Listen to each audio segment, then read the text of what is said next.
Capítulo 15 de João, irmãos. Glórias a Jesus. Eu não sei se os irmãos tiveram tempo, eu mandei atrasada a pregação de terça para o grupo, e na pregação de terça eu me lembrei que eu tinha visto uma mulher dizendo que ela jogou no chat GPT a seguinte pergunta: baseado na Bíblia, qual que é a religião mais correta? E ela disse que o chat GPT apontou uma religião para ela. Uma religião que guarda o sábado, uma religião que dá dízimo, uma religião que se baseia em uma profetisa de poucas décadas ou séculos atrás. E uma multidão de pessoas avaliou bem aquele vídeo dela e agradecia a Deus pelo mesmo motivo, como se aquilo ali validasse a fé dela, não é? E os irmãos sabem muito bem, porque a gente prega isso há muito tempo, que a igreja de Jesus é aquela que guarda a sua palavra. A igreja de Jesus é aquela que se alimenta da sua palavra, a palavra de Jesus, do Evangelho, o Novo Testamento, que não está mais na lei do Velho Testamento. E, na verdade, irmãos, só quem deveria estar na lei do Velho Testamento é o judeu ou aquele que se converteu ao judaísmo. Fora isso, irmãos, o cristão não tem nada com o Velho Testamento. Absolutamente nada. Ah, mas por que tem um Velho Testamento na sua Bíblia, na minha Bíblia? Porque é necessário eu compreender o porquê que eu preciso de Jesus. Por que você precisa de Jesus? Porque a história nos conta no Velho Testamento. Houve uma queda lá no Jardim do Éden, uma maldição sobre toda a terra, uma inimizade, uma, uma contenda, uma batalha entre o filho, né, os filhos da descendência de Eva, de Adão, com a serpente, não é isso? Então, nós vemos ali os anjos agindo, veio a lei dada no Monte Sinai. Nós vemos que a lei dada no Monte Sinai, ela é uma autoridade muito grande. O poder que foi entregue a Satanás, ele foi entregue mesmo. Quando ele fala para Jesus, a mim foi entregue, eu dou a quem eu quiser. Se prostrado me adorar, eu tudo te darei, todos os reinos do mundo. Então, por que Jesus Cristo, sendo o Criador de todas as coisas, por que ele simplesmente não veio em espírito, com todo o poder de Deus, e não aniquilou tudo, e não destruiu com tudo? Não acabou com todo o mal. Por quê? Por causa da misericórdia. Os irmãos têm que lembrar, quando o Senhor Jesus veio, não havia um sequer, que tivesse santidade para herdar o reino dos céus. Se o Senhor Jesus quisesse destruir tudo, o Senhor Jesus destruiria tudo. Ele é o verdadeiro Deus e a vida eterna. Ah, mas está escrito que ele recebeu todo o poder no céu e na terra só depois que ele ressuscitou. Não, aquele que recebeu todo o poder no céu e na terra, aquele lá, é o Filho do Homem. O que a palavra está dizendo ali é que um homem, que no caso é o próprio Deus que se fez carne e habitou entre nós, esse homem recebeu todo o poder no céu e na terra. Esse homem ressuscitou, esse homem entrou no céu. Esse único homem. Não teve outro homem que penetrou no céu, foi Jesus que entrou no céu, mais ninguém. E quem revela isso é o Evangelho. Então os irmãos percebem, irmãos, que a revelação do Evangelho, ela faz todo sentido quando eu olho para trás. Da onde eu vim, quem eu era. E aqueles que ainda não creram em Jesus, quem eu sou? Para onde eu estou indo? Não é isso? Então a palavra vem mostrando, a palavra do Evangelho, de onde nós saímos. Então quando nós lemos o Novo Testamento, nós percebemos que a mensagem do Evangelho nos ensina a permanecer nas palavras de Jesus. No que o Senhor Jesus ensina. Deus abençoe, meu irmão. O Senhor Jesus nos ensina, glória a Jesus, a guardar só a sua palavra. E nós vamos ver hoje aqui a referência que o Evangelho nos mostra, onde é usada a pedra, a rocha. Desde as profecias lá do Velho Testamento, quando os profetas eram usados por Deus para revelar Jesus Cristo, já se chamava Jesus de rocha. Ele é a rocha. Não é?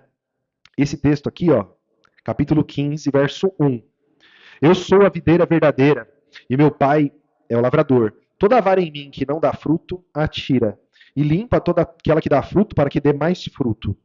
Vós já estáis limpos pela palavra que eu vos tenho falado. Está em mim, eu em vós. Como a vara de si mesma não pode dar fruto, se não estiver na videira, assim também vós, se não estiverdes em mim. Estar em Jesus é estar na sua palavra, não é? Estar ligado em Jesus como uma vara conectada a uma videira. Pega uma videira, pega uma mangueira, pega uma figueira, pega qualquer árvore frutífera, corta o galho dela, aquele galho vai morrer. Mas o galho que está conectado, ele vai receber a seiva, ele vai receber os nutrientes e vai dar fruto. Tem luz, tem água, tem um bom solo, vai dar fruto, não tem como não dar. E Jesus é aquele, não é? Que tem a luz, tem a boa terra, tem a água da vida. Está conectado em Jesus?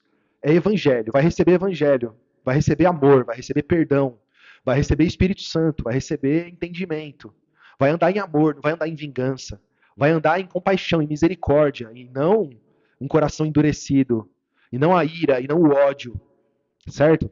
E aí ele continua: eu sou a videira, vós as varas. Quem está em mim e eu nele, esse dá muito fruto, porque sem mim nada podeis fazer. Se alguém não estiver em mim, será lançado fora, como a vara, e secará. E os colhem e lançam no fogo e ardem. Se vós estiverdes em mim e as minhas palavras estiverem em vós, pedireis tudo o que quiserdes e vos será. Então as palavras de Jesus estiver na pessoa, não é? E nisso é glorificado o meu Pai, que deis muito fruto, e assim sereis meus discípulos. Como o Pai me amou, também eu vos amei a vós. Permanecei no meu amor. Se guardardes os meus mandamentos e permanecei no meu amor, do mesmo modo que eu tenho guardado os mandamentos do meu Pai e permaneço no seu amor, tenho-vos dito isso, para que o meu gozo permaneça em vós e o vosso gozo seja completo. O meu mandamento é esse, que vos ameis uns aos outros, assim como eu vos amei. Então ele fala muito dos mandamentos dele, ele fala muito e depois ele diz: esse mandamento não é meu, esse mandamento é do meu Pai. Quando a gente vê o Senhor Jesus falando com os príncipes dos judeus, quando a gente vê o Senhor Jesus falando com os mestres de Israel, ele fala assim: e na vossa lei está escrito assim. Não é?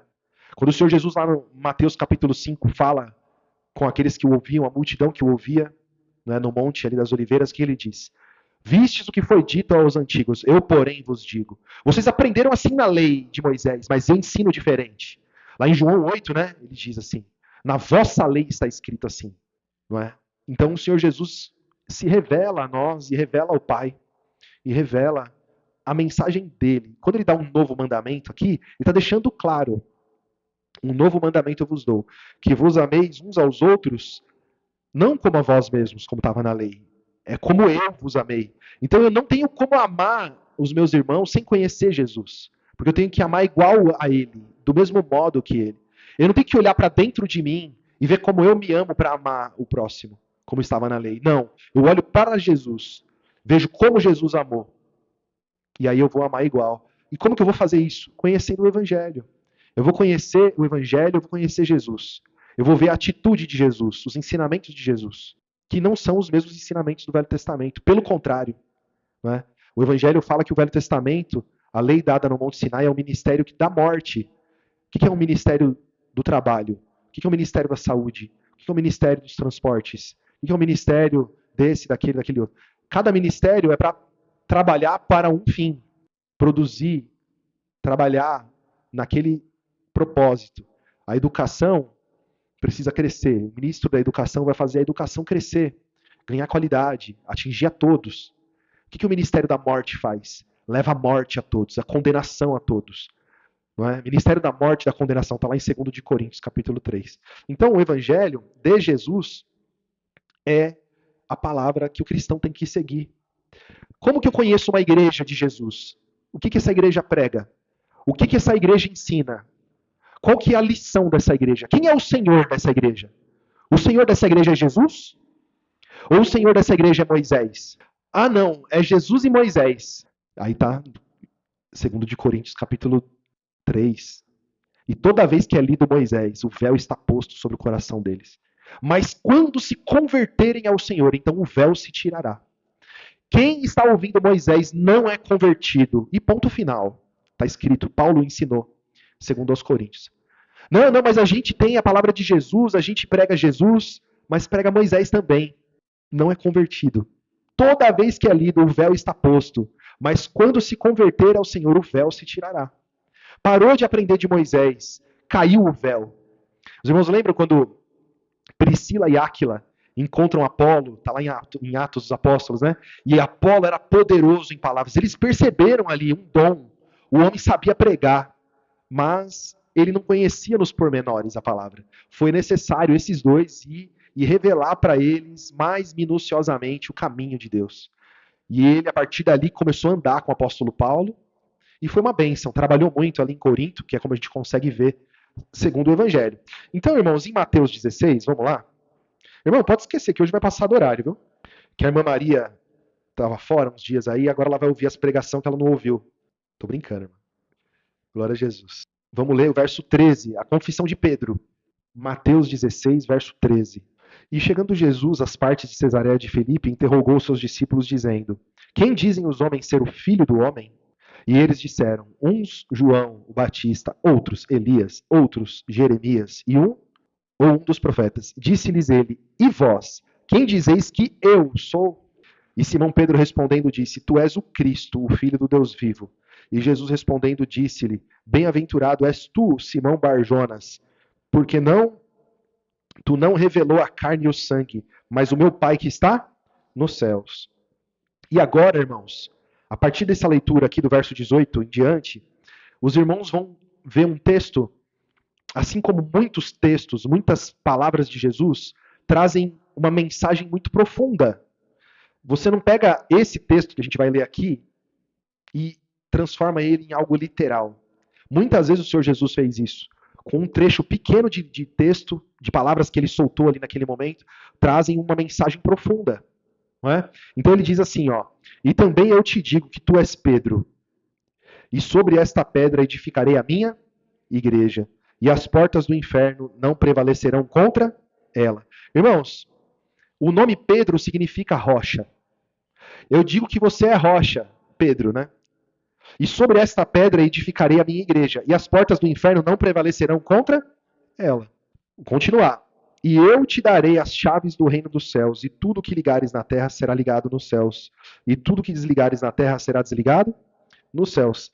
Quem que é a rocha? Quem que é a pedra? Jesus é a pedra.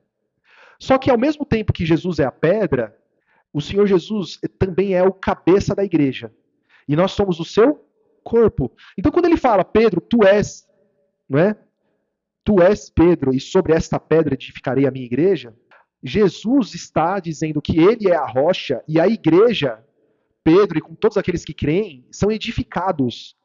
Não é isso? Então, o corpo de Cristo, todo aquele que crê em Jesus, ele é um membro do corpo, que cresce ligado ao corpo. Então nós lemos uma figura da videira verdadeira. O Senhor Jesus é uma árvore? Não.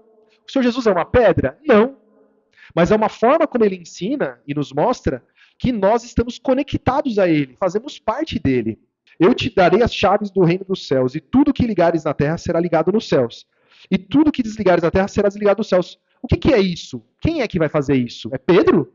É todo aquele que crê. Quem que vai vencer? Quem é que vai ter essa autoridade? Quem que recebeu essa autoridade? É Pedro que recebeu essa autoridade? Ou é a igreja? Naquele momento, o Senhor Jesus está olhando para Pedro e está falando com um cristão que está ligado a Jesus, que está conectado na videira, que está edificado sobre a rocha. E não que Pedro é alguém especial. E aqui, vamos ser bem claros, estou falando da Igreja Católica. O que a Igreja Católica faz? Ela usa esse texto para dizer, Pedro foi o primeiro Papa. Tá, se Pedro foi o primeiro Papa, e se isso é muito claro para a Igreja, por que é que então, a partir do momento que o Senhor Jesus ressuscita, dá as últimas instruções e vai ao céu, isso não está bem claro nas instruções de Jesus? Por que a partir dali, em Atos dos Apóstolos, nas outras cartas, nós não vemos Pedro sendo alguém chave, alguma pessoa que é o centro, como eles chamam hoje, né, o pontífice, o sumo pontífice? Por que Paulo não ia aprender de Pedro? Não, ele não aprendeu de Pedro, não aprendeu nada de Pedro. Pelo contrário, ele corrigiu Pedro. Ele chamou Pedro e falou assim: você é um hipócrita. Você está agindo aí, ó, com falta de sinceridade. Enquanto os seus amigos judeus não estavam aqui, você comia e bebia com os gentios que se converteram a Cristo. Mas aí, ó, chegou seu povo aí judeu, você se juntou com eles e está aí, ó, fazendo um pouco o caso dos irmãos. Então os irmãos percebem que a falta de leitura do Novo Testamento, de compreensão do Novo Testamento, faz com que as pessoas venham ter esse tipo de heresia. E uma heresia que passa milhares de anos, né? Eles estão pregando essa heresia, dizendo que um homem é detentor da autoridade da igreja. Esse homem é Jesus, que hoje nós não conhecemos mais como homem, mas como o Filho de Deus que morreu e ressuscitou e está à destra do Pai. Glória a Jesus. Então, a rocha é Jesus. Em Atos, irmãos, capítulo 4, quem que vai dizer isso, irmãos? É Pedro. É Pedro que vai dizer que Jesus é a rocha. Ele não fala, eu sou a rocha. Pedro não fala assim, eu sou o pontífice da igreja, eu sou a autoridade da igreja, Jesus me deu essa autoridade. Não. Atos capítulo 4, verso 10. Vamos ler só um pedacinho, irmãos. Só essa afirmação. Ele é colocado ali como se fosse no interrogatório. Não é? Por quê? Porque a igreja começou a ganhar corpo, começou a se multiplicar. Pedro, com os seus irmãos em Cristo, não é? Passaram ali na porta do templo, tinha um homem ali pedindo esmolas. Pedro, sim, vai lá, opera pelo poder de Deus, pela fé, aquele milagre. E eles ficam ali revoltados, porque, olha, desse jeito os cristãos vão ganhar o mundo. E o judaísmo vai acabar. Vamos ter que fazer alguma coisa. E questionaram Pedro, né? Verso 10. Pedro com confiança. Ele tinha negado Cristo, não tinha? Agora não, agora tem o Espírito Santo. Seja conhecido de vós todos e de todo o povo de Israel, que em nome de Jesus Cristo, o Nazareno, aquele a quem vós crucificastes e a quem Deus ressuscitou dentre os mortos, em nome desse é que este está são diante de vós. Ele é a pedra. Quem que é a pedra? Jesus. Quem que confessou que Jesus é a pedra? Pedro, que Jesus disse para ele, e sobre esta pedra edificarei a minha? Jesus disse, não foi? O que Pedro está dizendo de Jesus? Ele é a pedra que foi rejeitada por vós, os edificadores, a qual foi posta por cabeça da esquina. Irmão, se vocês procurarem essa profecia, ela é repetida em Mateus, em Marcos, em Lucas, aqui em Atos, e ela vai sendo repetida. Está escrito lá no Velho Testamento, falando de Jesus, a pedra que os edificadores rejeitaram, essa foi posta por pedra da esquina. Todo aquele que tropeçar nessa pedra se fará pó. E se repete nos evangelhos. Pedro está apontando para Jesus. Jesus é a pedra, Jesus é a rocha. Verso 12. Aqui, olha que coisa, irmãos. Verso 12. E em nenhum outro há salvação. Porque também, debaixo do céu, nenhum outro nome há. Mas tem um monte de nome aí, não tem? Tem nome que os homens criaram, tem os santos, tem Maria. Mas existem nomes antes de Jesus, que vieram antes de. Ele mesmo disse: todos quantos vieram antes de mim são ladrões e salteadores. E ele diz aqui: em nenhum outro nome há, dado entre os homens, pelo qual devemos ser salvos. Então, qualquer nome que alguém tenha dito, qualquer um, não há salvação nesse nome, a não ser no nome de Jesus. Ponto. Ponto. É só no nome de Jesus. Ah, não, mas naquela igreja, ah, não, mas naquela religião as pessoas fazem caridade, as pessoas fazem o bem material para as pessoas. Alimentam, tiram a fome das pessoas, fazem lá um trabalho de filosofia, trabalham na mente das pessoas. As pessoas ficam mansas. Tem lá os monges lá, pode procurar. Não terão salvação, porque não é no nome de Jesus. Quem que venceu a morte? Jesus. A humanidade toda estava morta em ofensas e pecados. Havia uma condenação, uma maldição dada lá no Velho Testamento, que veio sobre toda a humanidade, contaminou a todos. Aonde está, ó morte, o seu aguilhão? O que esse texto quer dizer? Ó morte é um grito de vitória sobre o diabo, sobre Satanás. É um grito de vitória. Falando aqui o quê? Jesus venceu a morte. Ô morte, você estava cantando vitória até agora. Onde está, ó morte, a sua vitória? Onde está o veneno do seu espinho? Do seu aguilhão, é do seu ferrão. Por quê? Porque os animais peçonhentos têm um ferrão. O animal peçonhento dessa frase é Satanás, é o diabo, é o Deus desse século. Ele tinha um veneno e ele nos envenenou com a morte. Todos estavam destinados à morte.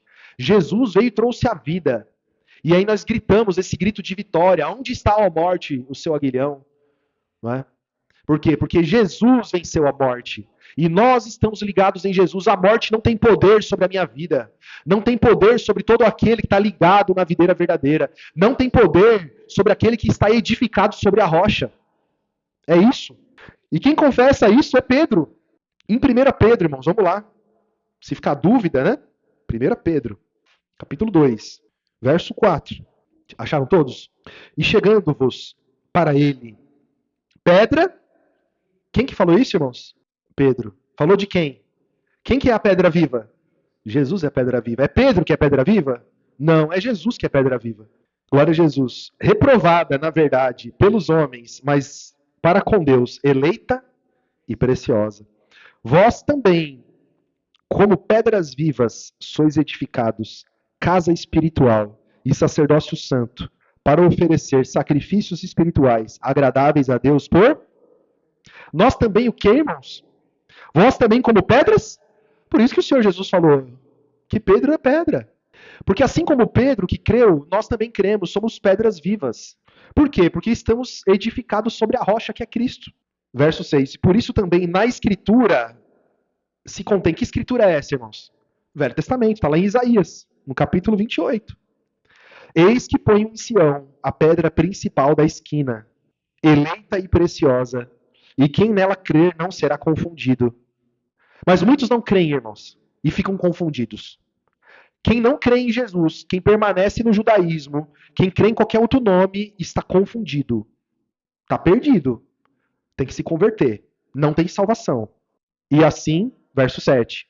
Para vós, os que credes, é preciosa, mas para os rebeldes, a pedra que os edificadores reprovaram, essa foi a principal esquina. E aí eu já falei isso 1000 vezes aqui, vou falar de novo. O que é uma pedra da esquina? Hoje, para nós, na construção, não significa nada. Mas naquela época, se utilizava uma rocha com um corte em ângulo que era fixado na esquina das edificações. Aquela pedra era uma referência. Hoje a gente usa prumo, aquele laser. Hoje a gente tem um monte de ferramenta. Na época era uma pedra que se colocava na esquina. E ela era a referência para você seguir fazendo as colunas, fazendo as paredes aprumadas, alinhadas. Então é uma figura de linguagem para mostrar que Jesus é o alinhamento da nossa vida. Jesus é a referência da construção desse edifício. Então você não entra como uma rocha, como um tijolinho na edificação desse edifício de qualquer jeito. Você está alinhado em Jesus. Você está aprumado em Jesus. Você nunca vai estar aprumado em Moisés e vai estar edificando a obra de Jesus. Nunca. Nunca. Você é aprumado em Jesus, no Novo Testamento, no Evangelho. E acabou. Acabou. Não tem como você ter duas referências ali. É a pedra da esquina. E esse texto, ele é repetido por Paulo em Efésios capítulo 2. Com outras palavras. Com outras palavras. Lá no finalzinho do capítulo 2, depois vocês dão uma lida lá. Edificados sobre o fundamento, em que Jesus Cristo é a pedra principal da esquina. Então, o que ele diz aqui, né? Verso 8. E uma pedra de tropeço e rocha de escândalo para aqueles que tropeçam na palavra, sendo desobedientes para o que também foram destinados. Mas vós sois a geração eleita, o sacerdócio real, a nação santa, o povo adquirido, para que anuncieis as virtudes daquele que vos chamou das trevas para a sua maravilhosa luz. Vós que em outro tempo não erais povo, mas agora sois povo de Deus. Que não tinhas alcançado misericórdia, mas agora alcançaste misericórdia. Glória a Jesus. Irmãos, é muito claro o texto, né? Muito claro. Bendito é o nome de Jesus. Então, irmãos, vamos finalizar em Apocalipse, capítulo 1. Irmãos, Apocalipse, ele fala, né, ele começa, João aqui, ele recebe uma visão, ele tem uma revelação ali, algo muito grande. Essa visão que ele tem, vem com uma ordem para ele escrever. E ele escreveu para 7 igrejas. Ele escreveu 7 cartas para 7 igrejas. Então, o que as pessoas fazem hoje?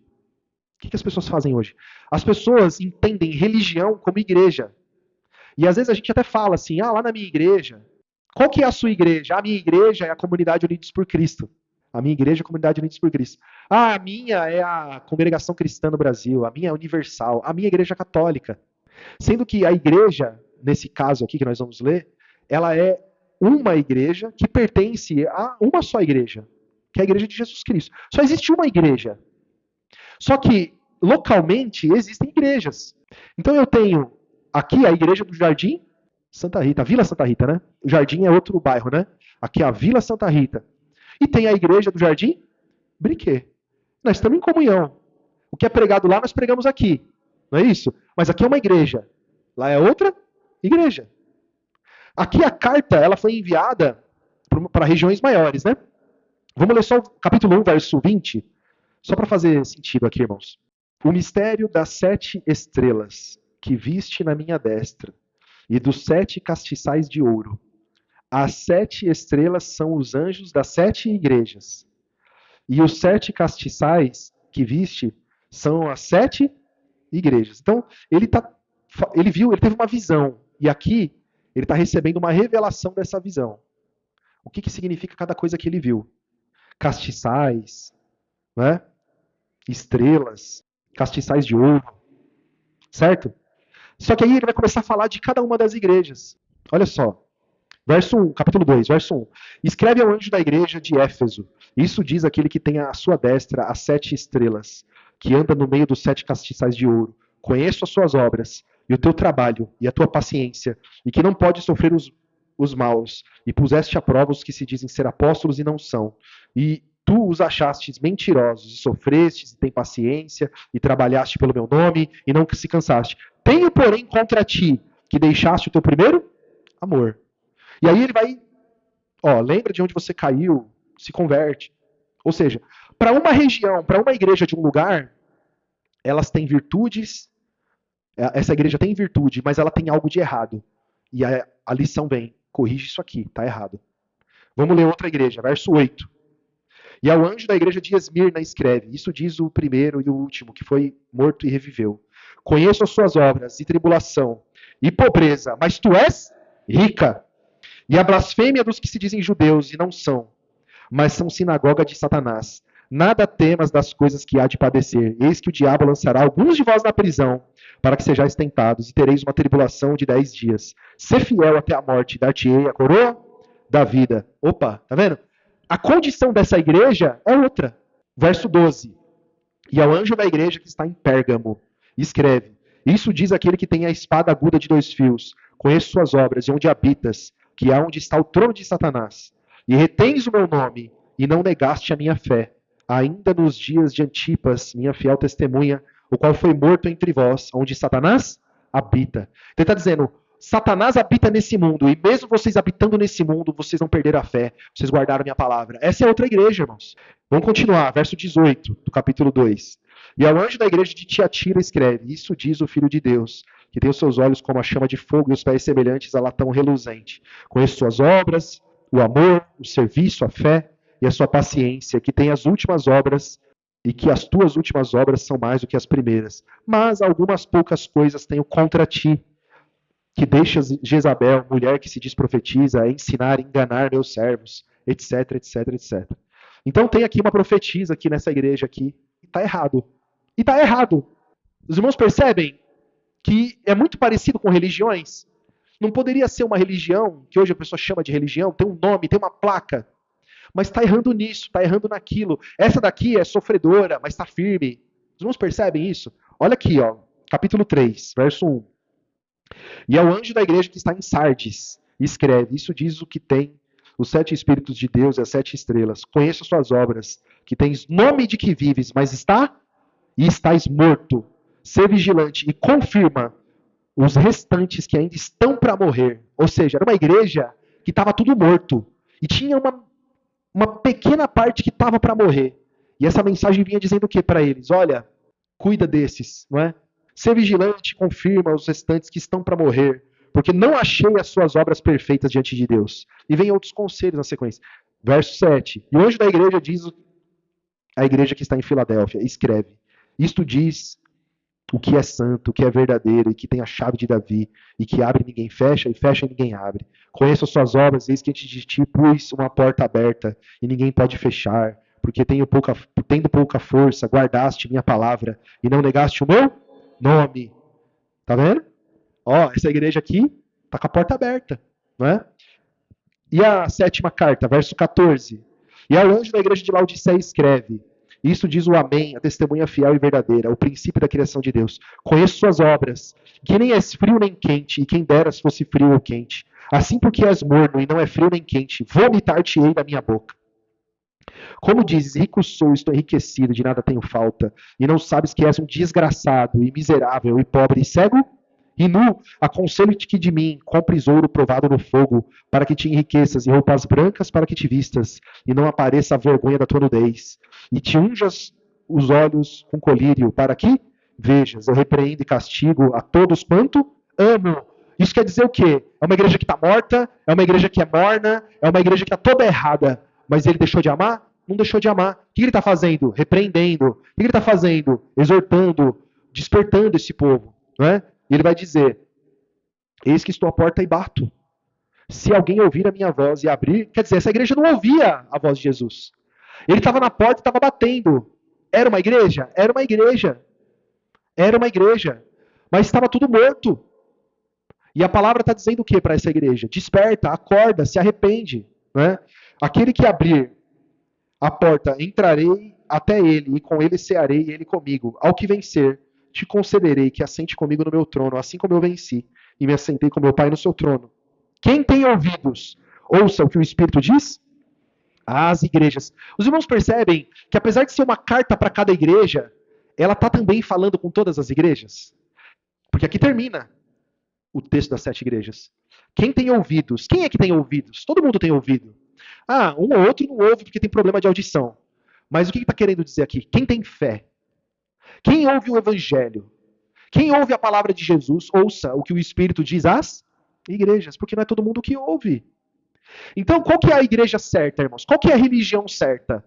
A religião que ouve Jesus, aquela que tem ouvidos, aquela que é edificada sobre a rocha, aquela que é aprumada na pedra da esquina, aquela que está conectada em Jesus, aquela que é uma vara conectada na videira verdadeira, que se alimenta de Cristo, que se alimenta do Evangelho. E acabou, irmãos. E isso é graça, isso não é condenação.